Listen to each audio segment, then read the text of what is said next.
Salut, c'est Trado, je suis content de vous retrouver pour la mise à jour de l'indice parisien, au programme analyse technique pour la séance de lundi, plan de trade, les news, et je vous retrouve juste après.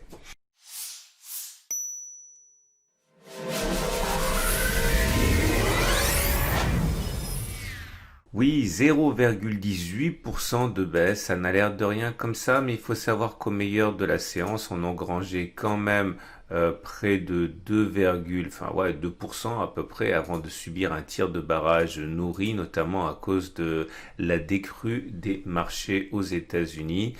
Les Américains s'inquiètent à juste titre de l'état sanitaire du pays avec un pic de contamination journalière de 45 000 cas et des mesures de déconfinement qui ont été annulées. Bref, à cela également s'ajoutent des statistiques un petit peu en dessous des prévisions concernant le moral des consommateurs.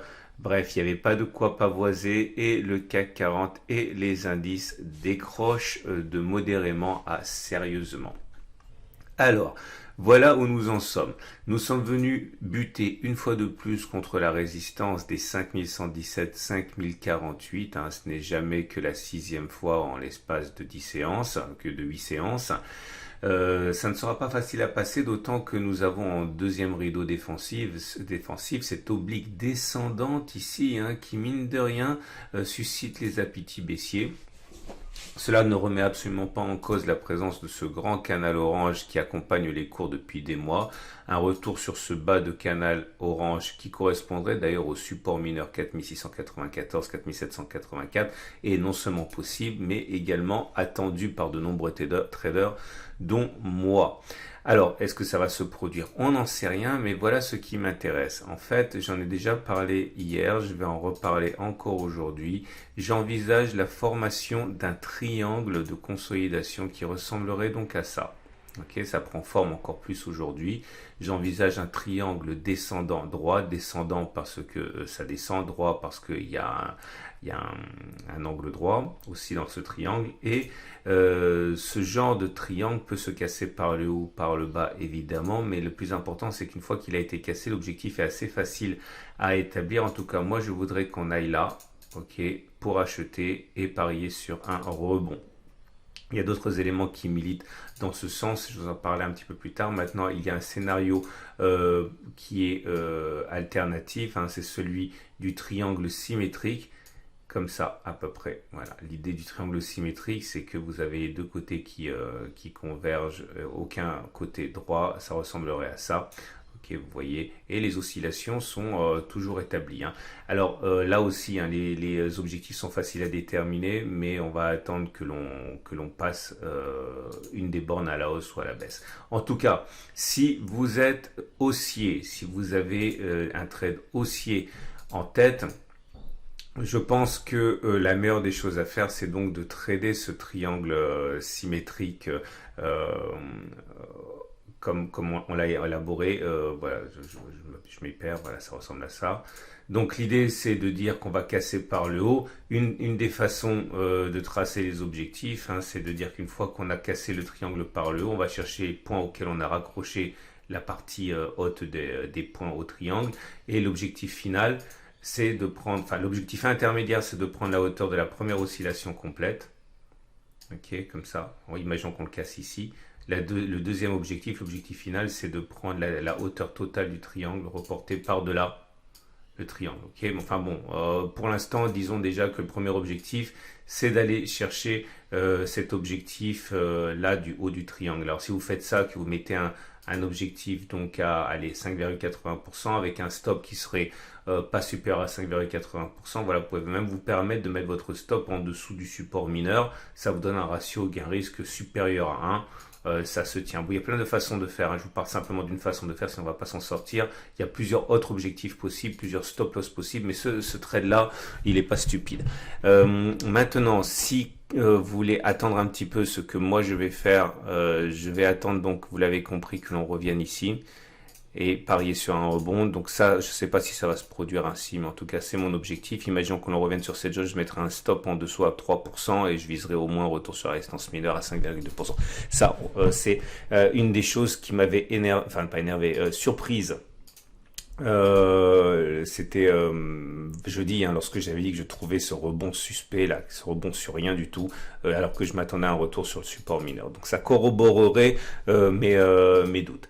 Maintenant, si vous voulez vendre à découvert, alors j'en parlerai un petit peu plus tard sur l'analyse technique des moyennes mobiles, mais une des façons de faire, c'est de mettre un stop au-dessus de la résistance mineure. Allez, mettons 3,2%. Avec un objectif qui est d'aller chercher la zone, le bas de la zone de support mineur. Donc c'est pas, bon voilà, c'est entre 2,7 et 4,4.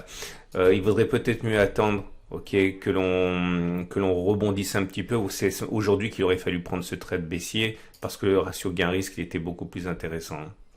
Mais voilà, on peut trader les choses comme ça. C'est une façon de faire. De toute façon, il y a toujours plein de trades possibles à n'importe quel moment. Le tout, c'est d'avoir un ratio gain-risque et des probabilités qui sont au moins à 50%.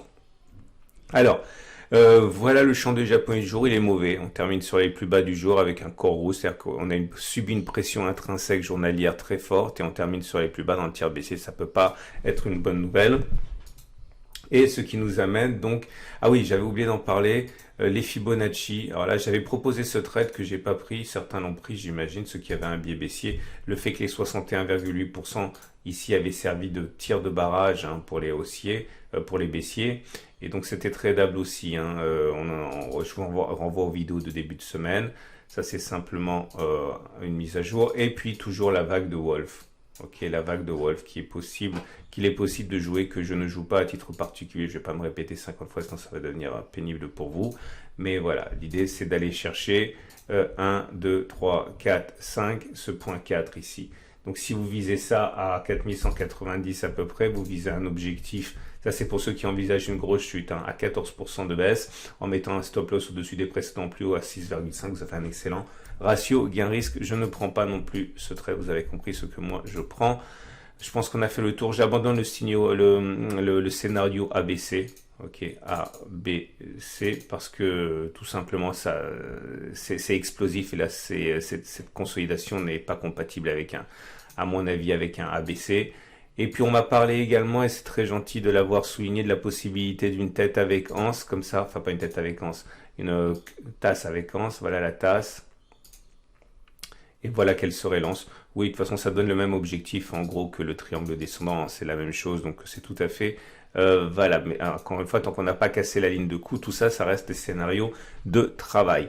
On regarde les éléments techniques, c'est ça qui va nous intéresser pour le backtest du jour. Moyenne mobile à 20, moyenne mobile à 7, Bollinger et 50, voilà. Donc, qu'est-ce que l'on peut dire? La tendance de très court terme, elle est baissière puisqu'on est en dessous de la M7 qui descend. La tendance générale, elle est neutre parce qu'on est en dessous de la M20, mais la M20 monte. La tendance de fond, elle est haussière parce qu'on est au-dessus de la M50 qui monte. Réduction de volatilité avec les bandes de Bollinger qui convergent. Attention, c'est souvent compatible avec la formation d'un canal, ok, qui serait logique compte tenu de la forte progression qu'on a eue avant. Ok, ça donnerait une sorte de fanion. On verra ça au fur et à mesure, sinon ça va être trop long.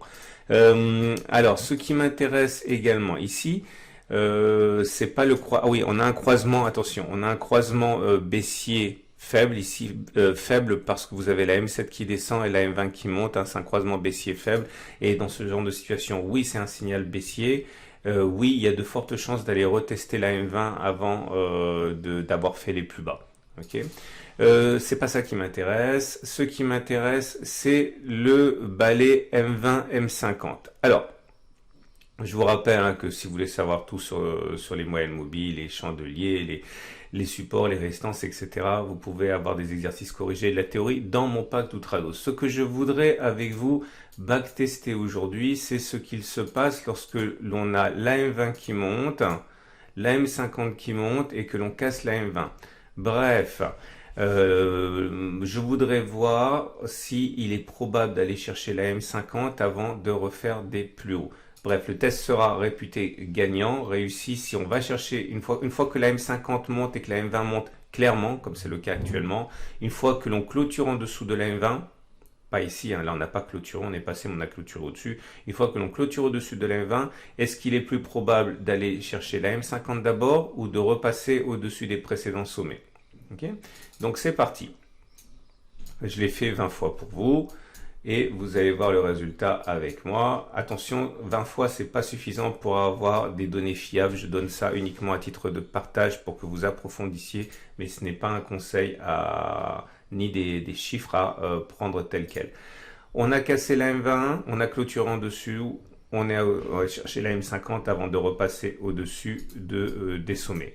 Un autre exemple ici, on a cassé la M20, on a clôturé en dessous, on a allé chercher la M50.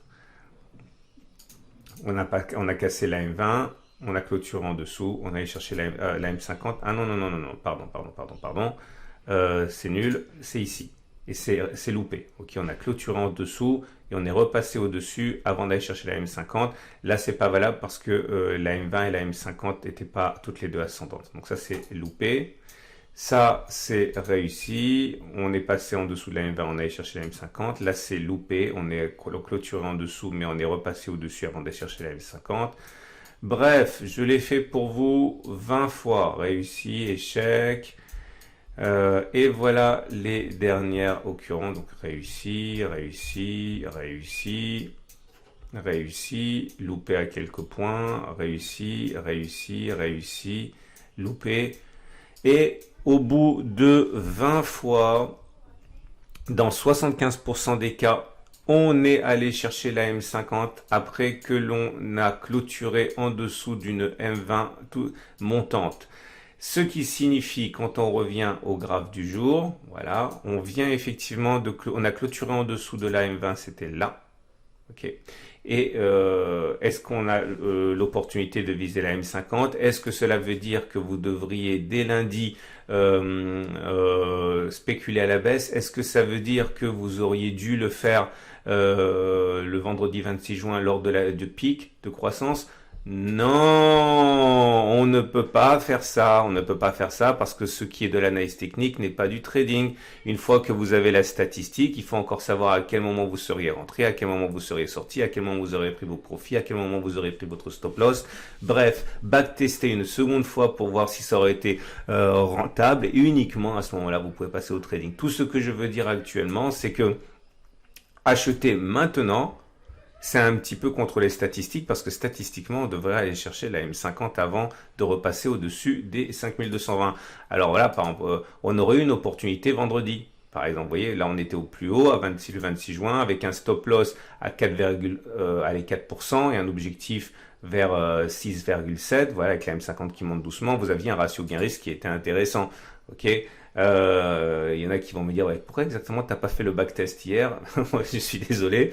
Et l'idée c'est que voilà, c'est de l'analyse technique, c'est pas du trading ce que je vous montre à travers ces backtests. Et il faut impérativement mettre les mains dans le cambouis. En tout cas, pour l'instant, vous avez compris que ça milite pour moi pour un retour sur cette zone que j'envisage d'acheter. Je l'ai dit 4 fois. On va aller vite sur le reste parce qu'il n'y a rien de nouveau. Alors, en particulier, il n'y a rien de nouveau au niveau des indicateurs techniques. C'est globalement baissier, hein. CCI dit rien, stochastique sous son signal, MACD sous son signal, MACD 0 sous son signal, momentum négatif, RSI neutre, bon globalement c'est neutre. On termine avec l'Ishimoku.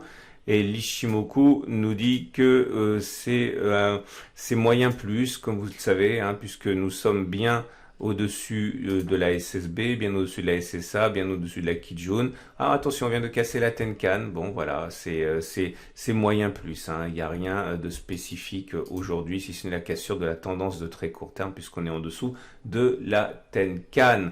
Je vous donne rendez-vous ce week-end pour l'analyse technique de moyen terme. C'est toujours intéressant de voir ce que disent les unités longues. L'analyse technique de l'or. L'or qui a battu un record de 8 ans. Attention, méfiez-vous de l'or dans le bon sens.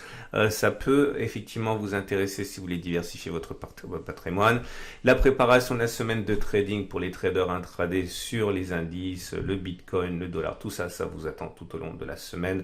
Tout à l'heure pour d'autres analyses.